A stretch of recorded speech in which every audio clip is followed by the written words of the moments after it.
1930 presidency காலேஜில் ஒரு கடிகாரம் வந்தவுடனே சென்னை பல்கலைக்கழகத்தில் ஒரு கடிகாரம் இல்லாமல் இருந்தால் எப்படி?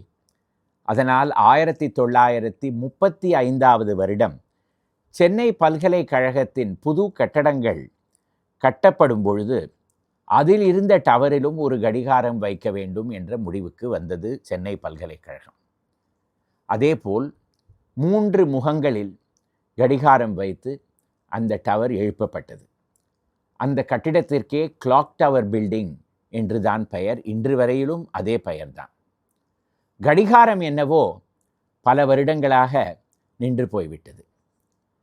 2010 வருடம் இந்த கட்டடம் புதுப்பிக்கப்பட்ட பொழுது அந்த கடிகாரத்திற்கு அதில் பழுது பார்த்து அதை மறுபடியும் வேலை செய்ய வைத்தார்கள்.